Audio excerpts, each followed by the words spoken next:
Hello, and welcome back to this edition of the Business of Compliance podcast. Today, we are absolutely honored to have joining us one of the most respected, in my opinion, privacy experts in the world today, and that is Emmi Bane. Emmi, welcome. Welcome. Why, thank you, Patrick. It's great to be here. Well, it's great to have you here. Emmi, just for those listeners that may be new to who you are and your body of work, maybe just really quickly before we get into our dialogue, you might talk a little bit about yourself to bring people up to speed. Sure. Thank you for asking. I'm a data ethicist and a privacy sociologist, so I do kind of a wide variety of assessment. Primarily, I take a look at the implications of emerging technological phenomena.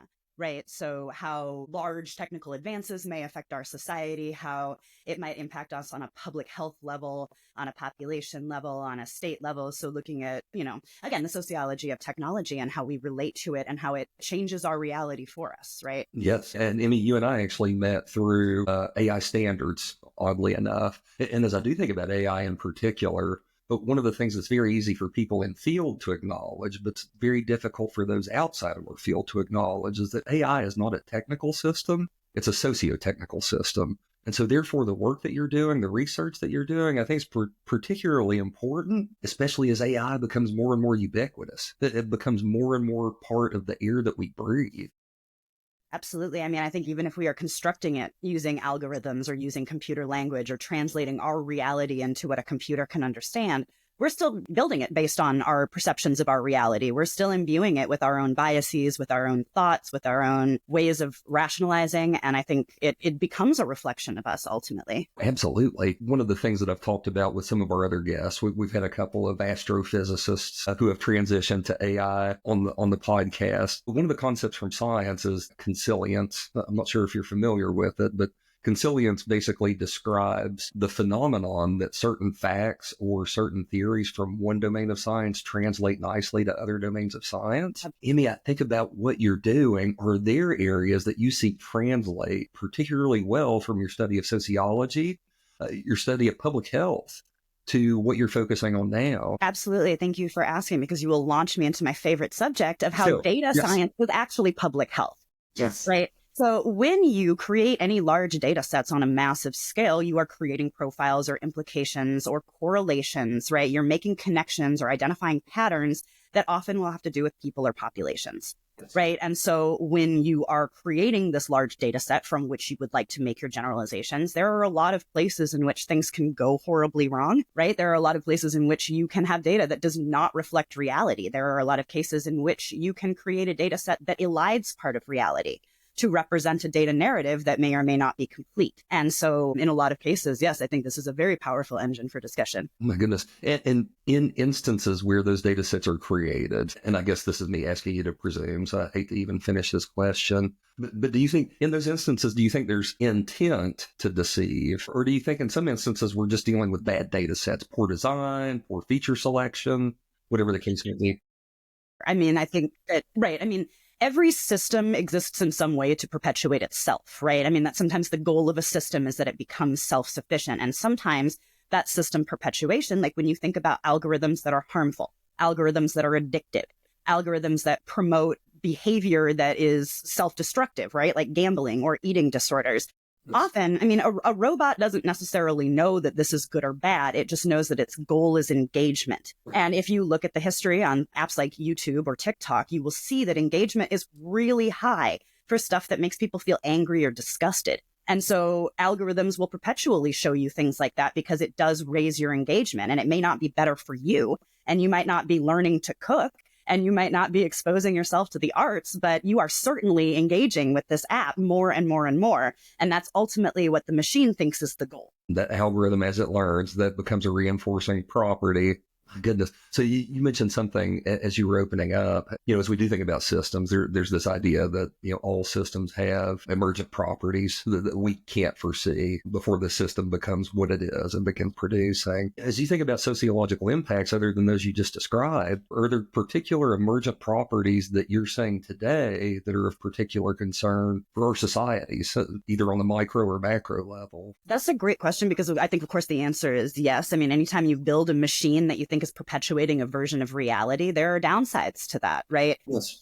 But I think this has always been the case. Foucault writes a lot in Discipline and Punish about these types of mechanisms of information, right? So if you control a distribution source of information, that's a huge top-down power structure by which you can ensure that you have normative behavior. It's very, very exclusive of. Yes. It's explainable, it's predictable, it keeps people in their place. And so you control that data narrative, you control your population, and you control the behavior, and you can control their outcomes, and you can make sure that you're always funneling things in the way that you would like it to be. So every system in which we share information has the potential to be co-opted to spread misinformation, has the potential to be co-opted to spread control or fear or othering of people. So I think there's certainly constant downsides to these large machines that we build. And outside of social control, the clarity, the accuracy of these data is not entirely right. It's certainly questionable. And I think especially here in the early days of AI, when we don't really understand the potentials for pattern recognition, we don't really understand the potentials for training data superfund sites that we are not going to be able to cleanse because we won't know how they are polluting our future data sets. Then that's such a great correlation to Superfund sites, because in many ways there is a toxic impact to the community in which these things become so prevalent. But yes, I guess that's the way to say that. That brings me to another concept that you and I had a chance to talk about earlier, and I would really love to hear your thoughts on this. And that's the concept of informed consent. It seems like maybe you've done some work in the past, particularly around consent, just a little bit. So as I do think about participation in these systems, how much does informed consent sway, in your opinion, how positive or negative those systems can be? And maybe I'm not formulating that question well. That's a great question. And I think in a lot of ways, it depends on how abstruse the system is, right? So when we think about different forms of consent, really over time, and tech is an aberration, and we can talk about that in a minute. But when you think about the evolution of informed consent, really it changes based on the information that you need to convey, right? So if you are doing consent, for example, for a phase 3 clinical trial in medical research, the gold standard is that someone will sit down with you and walk you through the consent form. You have a chance to ask questions. The informed part is huge, yes. Right? Requirements, right? Sometimes these people don't want to know all of this stuff because that isn't relevant to their decision. So there are lots of things I think require informed. Just the extent we're using, I think, would change the level of that would be required ethically. So, for example, people should know they're interacting with a robot. And there are lots of different ways to do that. You can name it, HR chatbot. So right on the tin, people are aware that when they come out of the gate, they are interacting with what is called a chatbot. Yes. So labeling is a real easy way to do it. You can have a little notice pop up. I mean, really, just letting people know that they are interacting with the system is one of the first requirements, I think, for ethical consent for AI. And then knowing what the system is going to do with their information. So obviously, there are lots of ways you can use data in an AI. You can just process it, right? You can train using it. You can fine tune using it. It can show up in your outcomes. You can ingest it and just keep it forever in some labyrinthian database that we'll never, ever, ever be able to access again, right? The options are endless. Ever. In that case, it's really difficult sometimes to get what we consider to be informed and comprehended consent because, first of all, it's difficult to say what we want to do with all of this stuff. And also, we're banking on being able to use these data in technologies that we haven't invented yet. Reasons we're training all of these AIs is that we want them to train other AI, want them to, be able to agents on our behalf. We want them to act. And so we need all of this information for how they interact with us at the beginning to snowball again into a large data superfund site that may create a reality that reflects the biases that we're ingesting today. So, oh my goodness, you paint such a positive and optimistic picture. I love to catastrophize. So, some people go dancing.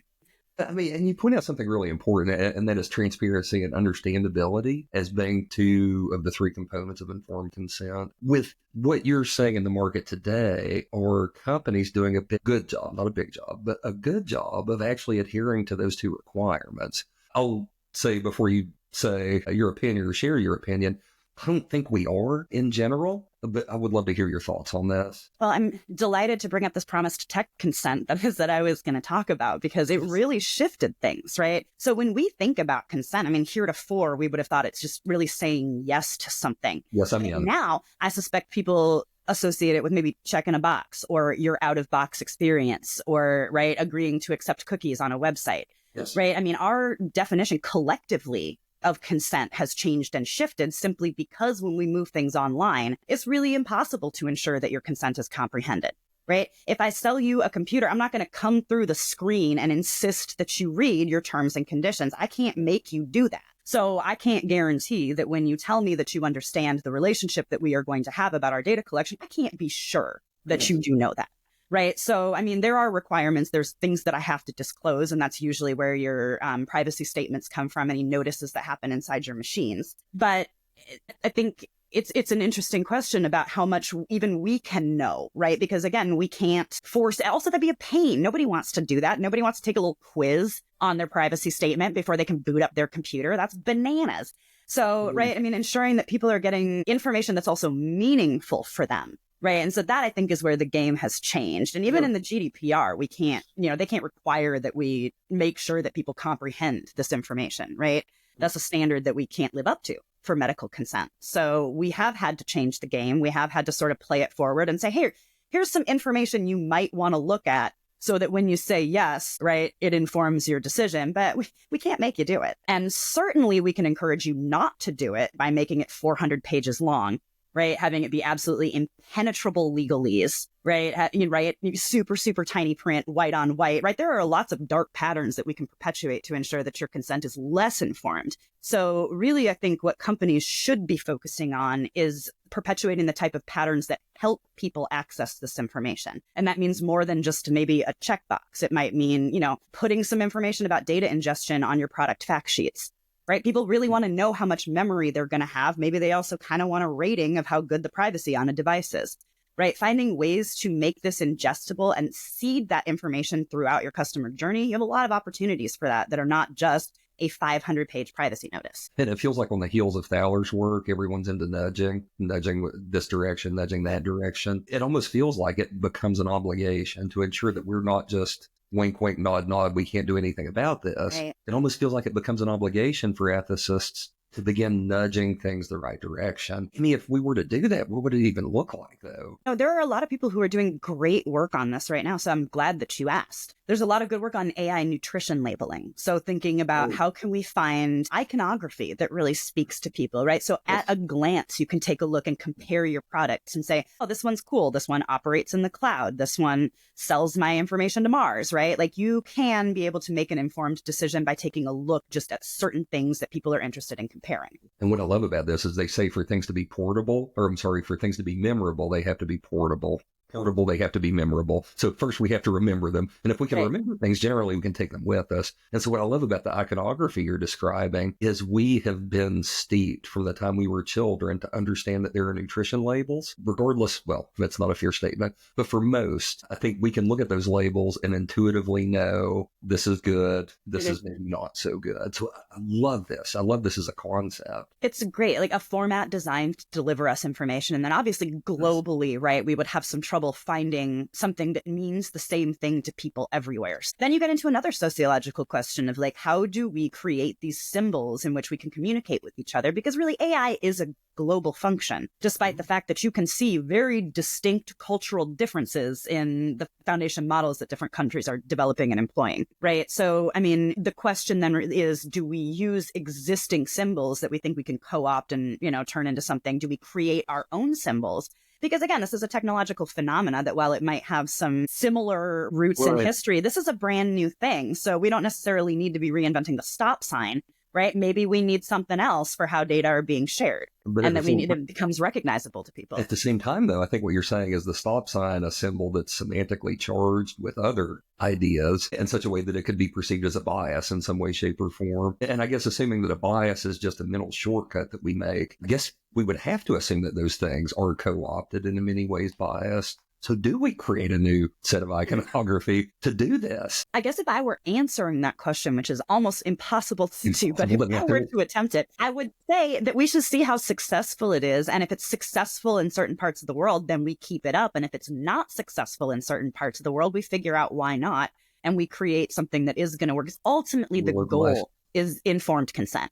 Right. Ultimately, it's not to create a global system of symbols that people can look at and understand. Right. Our objective is to find a way to help people comprehend information more quickly and easily when they're making decisions about emerging technology, especially emerging technology that's becoming an access issue, right? The internet and using AI tools, all of these things are an access issue for education, for employment, for social services, all of the, right? So ensuring that we have a more equitable way for people to understand and ingest this information, I think is a mandate. I think it absolutely has to be. I really do. And I'm glad that there are people like you that are thinking through this about how we approach this responsibly, because I think that is something, that meaning a focus in acknowledging the issues that are at hand is something that I think is really, really easy for the vast majority of the population to just decide not to look at.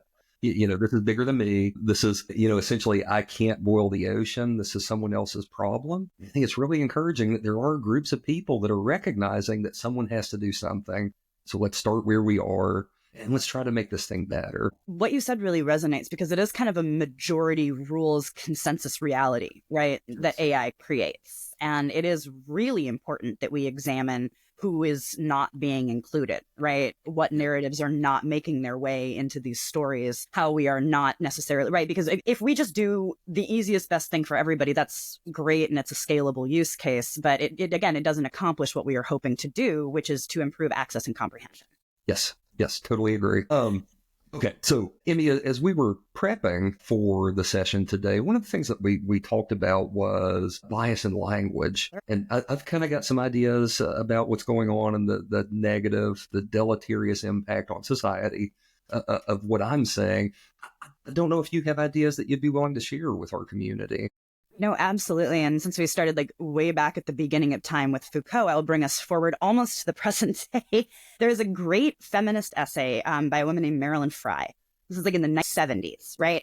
And she wrote this essay called There Are No Lesbians. And the reason she wrote this essay is that if you look up the definition of sexual intercourse, it is between a man and a woman is defined clearly. And she said, well, what's going on here? The dictionary says I don't exist. The dictionary says that what I do doesn't exist, how I love doesn't exist, who I am doesn't exist. My life is invalid. So it's very interesting to be definitionally disenfranchised to suddenly disappear. And when we think about the way that we use language to construct our reality, we do occasionally construct our reality along the lines of what it looks like to us. We create it in our image, and we do exactly the same thing with AI. So what we do need to be cognizant of is what types of populations we might be excluding when we are creating this narrative that's supposed to reflect our dominant society, right? Who is not represented by this language, yes. Who is not represented by the stories that we're telling. And at this point, is that a priority for the companies? And I think there are really just a handful that are building the vast majority of large language models that are being used by everyone else. Is that a priority today for those organizations? Almost certainly not. While I think that makes sense for business, I don't know if it necessarily makes sense for the future, because again, these are the data that we are collecting, that we are attempting to build this consensus reality on which we will base our artificial general intelligence. And it's only going to know what we give it, right? It's only going to know what it can access. And so if we don't create the pools to access, it will not be able to do. And there's downsides to that as well, right? I mean, there are a number of indigenous tribes that claim that these translation apps are ruining their language, that it looks stultifying to try and communicate with one of these robots using their language. They don't like the way that it's degrading it. And so I think that's another important point. But then that's about agency and consent. Yes. So what happens then to these narratives? Do they disappear? Do they disappear completely? And who gets to decide about that? And I think that's another important question. And I think about the power imbalances. I mean, potentially, well, maybe not even potentially, maybe we are setting up a scenario wherein those that are disenfranchised just no longer get to participate in decision making, where largely it is the organizations and the countries that have the money to support and play in the system that essentially have all the agency, that we remove it systematically from everyone else. I think that's kind of a common dilemma, though. It really sets up this Hobson's choice then for a lot of smaller or more marginalized communities, where it's either you can be represented and simultaneously commodified, or you can disappear. And so it becomes a choice for them between exploitation and extinction. And I think that is a terrible choice, right? But we have not designed our tools to account for populations that are those edge cases. Yes. To your knowledge, is anyone designing tools to account for those edge cases? Yes, as a matter of fact. New Zealand's doing a great job. They have a number of Indigenous-led projects that help them design these tools. I would definitely encourage people to look into them, especially around AI. I think it's really important for us to be considerate of other ways of seeing. Yes. right? AI is a very dominant technical tool. It is highly quantitative, right? It like works on statistics, it works on algorithms, and we are raised to respect numbers, right? We think science is great. We love data. We There's love authority. to show data. We love when data backs up our decisions. We think it's great. But that type of bias towards quantitative information can cause us a lot of problems. And there are cases in which relying on the numbers will not deliver the result that you want. And there are instances in which just saying, look, the science is clearly better. Science is better than environmentalism. Science is better than spiritualism. Science is better than your native philosophy, because it's going to bring us forward into the new age. That's a lot of assumptions. Maybe we do not want this new age. Maybe the new age is not good. Maybe it's not, right? maybe it's not worth walking into. Maybe it is a bad new world. And, the internet is one of those such things where we all had kind of greatness thrust upon us. And everyone said, this is so great. It is a technological marvel. It is a technological marvel because it is terrific and it connects people. And that is amazing. And it's going to connect people and give community support. And what we failed to realize again is that perhaps like some people should not be connected to communities in which they receive support, right? Like people who abuse children, right? So again, downsides to everything, where if you create something that connects everybody, you connect everybody. And so that, and you want that agency and you want that free will and you want it for the people who are going to use it in the right way. There is no question that every tool will be abused. And it is really, really hard to catastrophize enough to think about the extent to which every tool will be abused. But it is inarguable that every new technology will in some way be exploited, and in ways that we do not reasonably foresee, to borrow a term from standards, right? I think that's actually a fairly inadequate term because it is hard to reasonably foresee some of the insane things that we are going to perpetrate as humanity. Emergent properties, every system has them, yes, and we can't reasonably foresee them. I do wonder if the goal of ethics is to really help people understand and suss out the difference between right and wrong, and that's not the best definition, that's just a definition that we can use for this conversation. It's a reasonable one. Is it reasonable to assume that we can govern AI from a global perspective? Or are we too diverse a people in our communities to really be able to agree to a common set of right and wrong principles? I think that's a great question, but to absolutely undercut everything that I just said before, I'd love to see some data before I make it, right? Yeah. I would love to see how different countries, communities, societies are using AI. I would love to see how we've created these the personalities that we've created of these chatbots, the values that we encourage in them.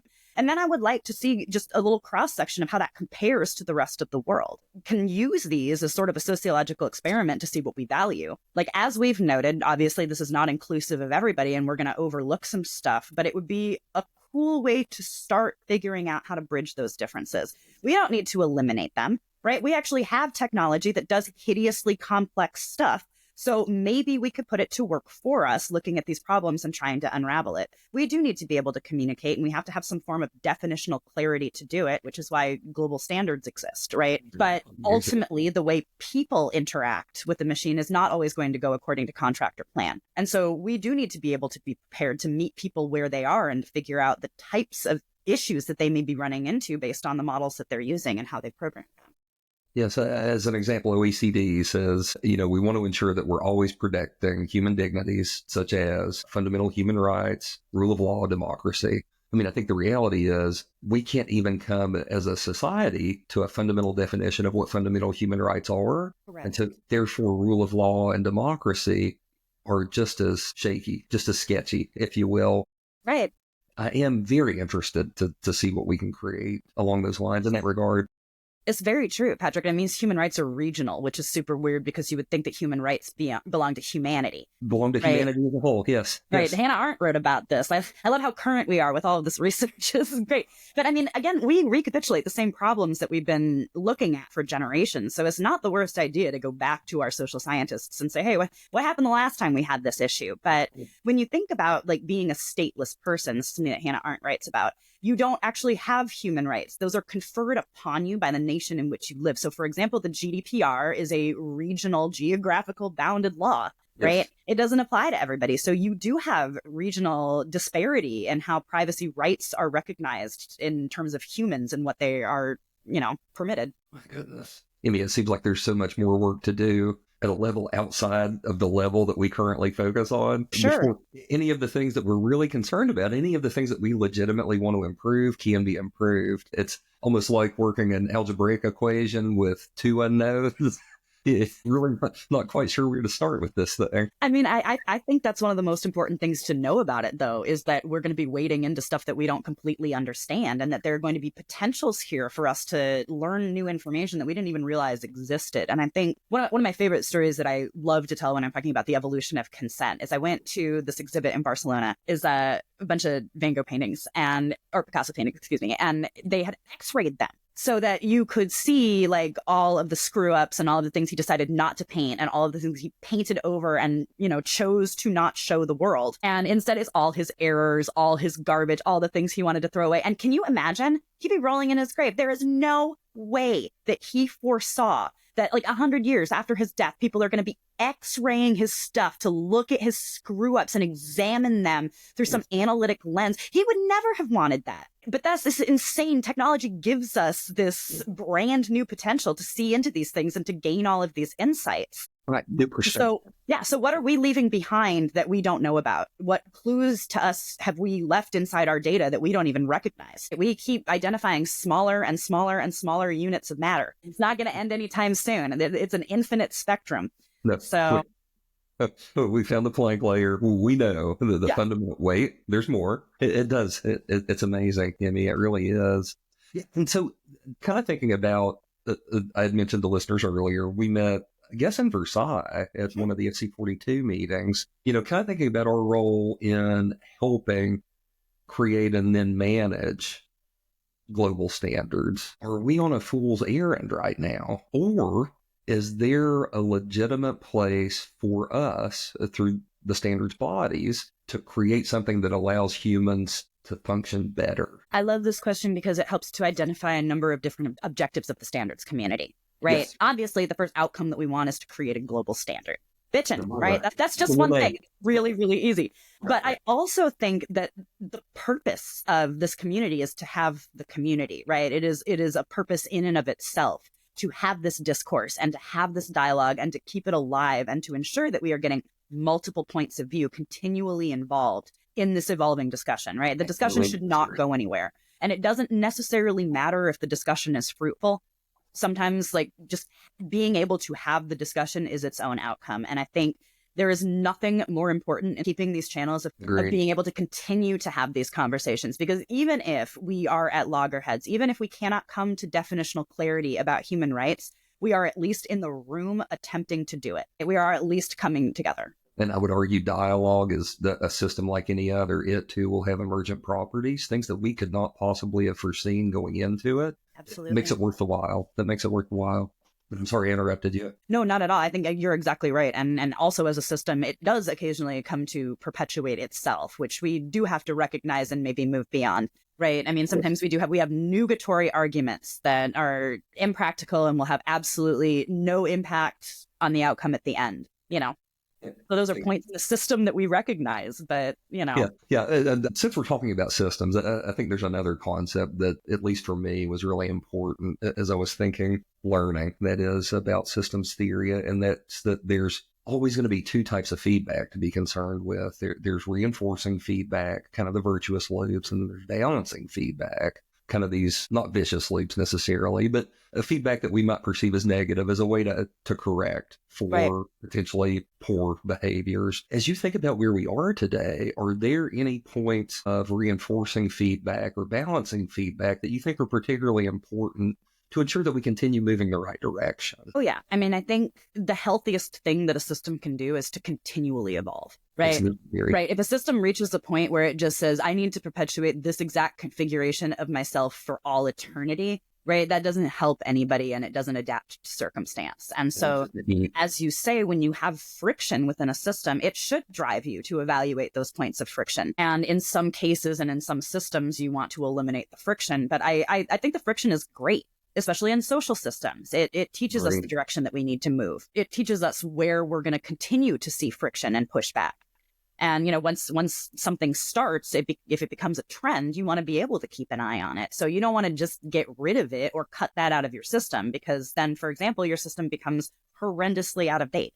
Goodness, or completely incompetent. And doesn't reflect reality. Doesn't reflect reality in any way, shape, or form. And, I think those points of friction are really instances where we're learning that the system is not performing as it needs to, but nothing more, nothing less. I think in human interaction, we take those points of friction as maybe something personal, and we shut down. We don't continue to offer our real opinion, our real views. And that absolutely stymies growth. And so the thought of transitioning that into what we're doing holistically with AI governance and really AI ethics in so many ways, and trying to push the conversation forward.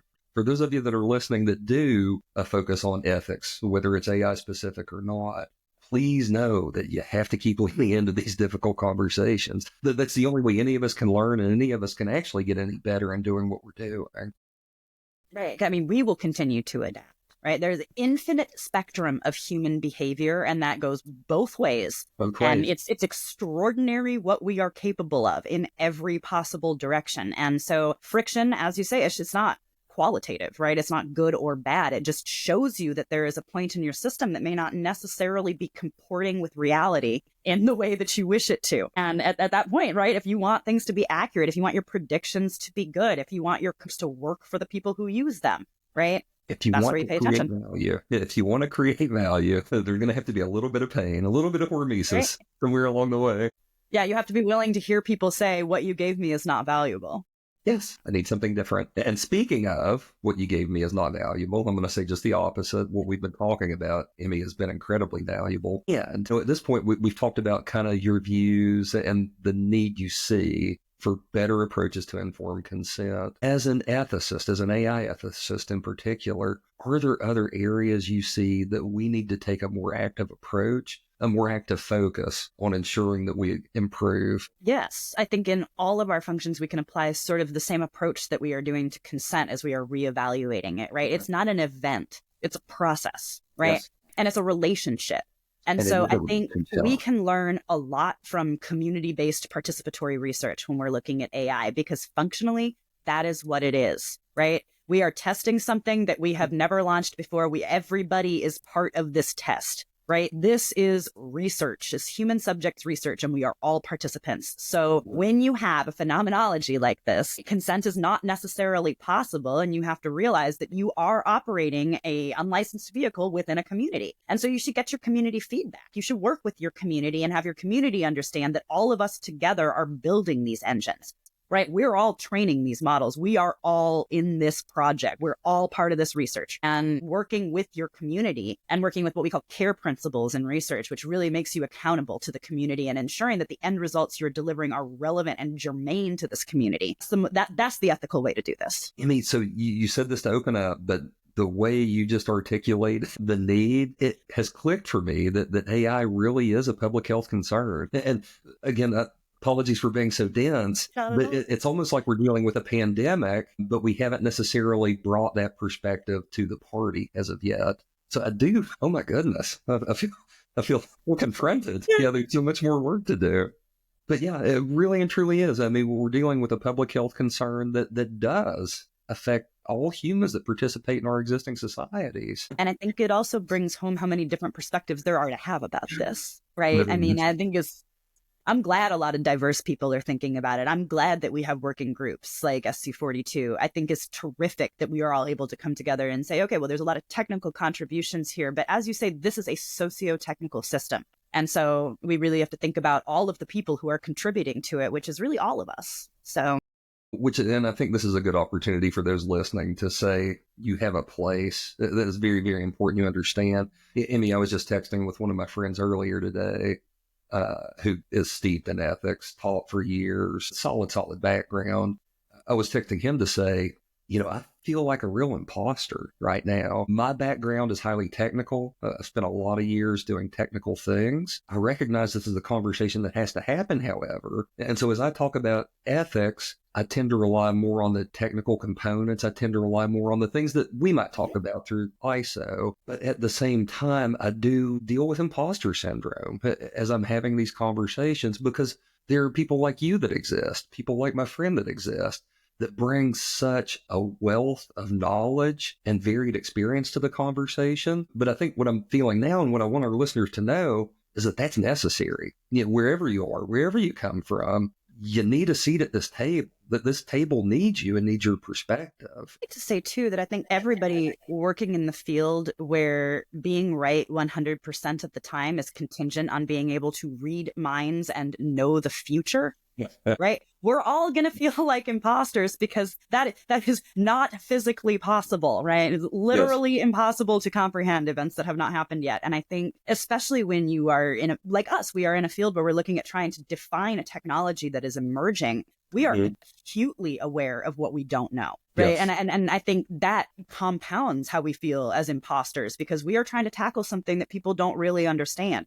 I wish there was a wizard somewhere who could tell me all about this, right? But I mean, I too am an imposter in this space, because we don't really have any authority over something that hasn't happened yet. None of us have experience with this. So we're just doing our best to combine these epistemologies. As you said, there are a number of different things that really coalesce across different fields. AI is one of the most incredible interdisciplinary opportunities that we have seen in decades. And I think it's incredibly cool, the conversations that it's sparking in artist communities, right? In technical communities and psychological communities, right? Figuring out how we can use this and how it's going to impact us is in almost every sphere of every life. And that requires so many different subject matter experts, right? Because again, the possibilities are infinite. And so the expertise that's required is infinite. Yes.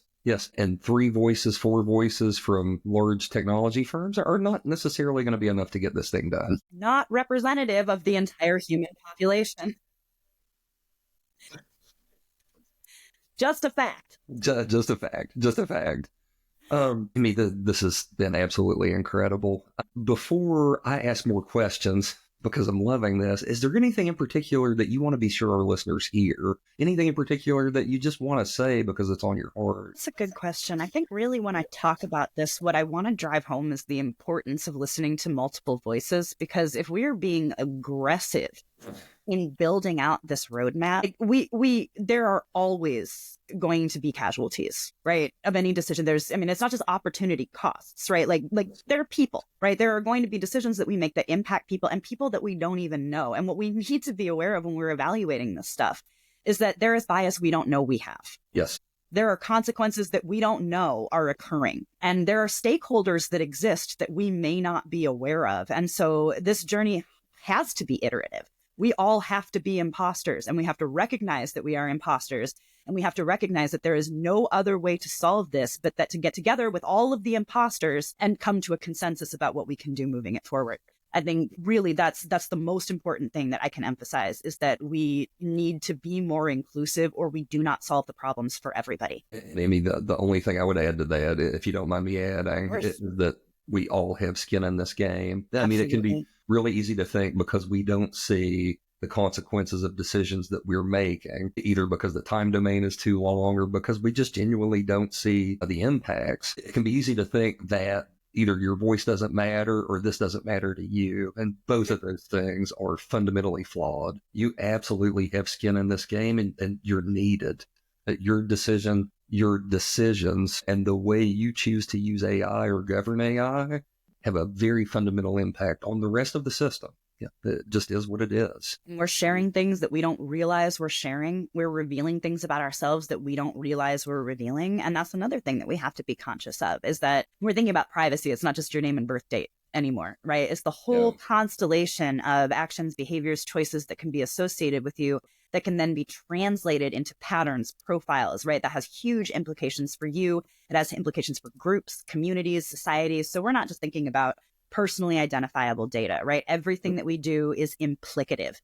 Everything that we do contributes towards some body of knowledge about something that has to do with us. And so we're reflecting on each other constantly, right? And we're building this at each other. We want to be real careful. Well, what I think is so funny, not funny, but what I think is ironic is that here in the States, there are times that we can forget that there are trade-offs, that, as it relates to ease of use, there are no free lunches. Mm-hmm. And so the easier our technology becomes to use, the more integrated it becomes. It only gets that way because we have given up some portion of privacy or some portion of control over our own data. That just is how it works. And again, Emmi, I think there are times that we forget that having things synced across our phones, across our TVs, across our houses, I think we forget that those things might not necessarily be the trade-offs that we really want to be making to become a data source for this big engine that is constantly hungry and starving for new inputs. Exactly. And we don't know what kind of correlations, right, are going to be pulled from our behavior in the future. We don't know how our behavior could be exploited,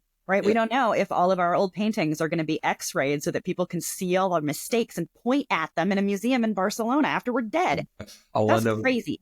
All I know is that when I scroll Instagram, the ads get me. So, Instagram. Isn't that awful? Yeah, they gotcha. Oh, they got me every single time. In fact, there are times I'll scroll Instagram just to look at the ads, not necessarily the other stuff that might be out there, which I'm not proud of, but it is true. It is true. Well, that's another success story for an algorithm, right? I mean, Instagram maybe was originally built to help you look at pictures of people's art, but now you're shopping. Now I'm shopping. And if it keeps you coming back, that's what it's going to show you, because it's learned that you coming back is good. And it doesn't matter if you come back angry or if you come back broke. As long as you come back. Reinforcement. That's such a funny thing. Yes. Emmi Bane, thank you so much for making time today. Thank you so much for making the pleasure. The pleasure's all mine, honestly. Yeah. For those of you listening, we've actually been planning this, I guess, a couple months now, and life has continued to get in the way. So we pushed recording this at least 3 or 4 times. I am so glad we managed to do it. This was a delight. Yes, so grateful, Emmi. To our listeners, we'll add show notes. It's okay to link you on LinkedIn so people can follow up with you. We'll be sure that you have all of Emmi's contact information. And thank you all for joining us today. So grateful for you. Emmi, thank you. Thank you, Patrick.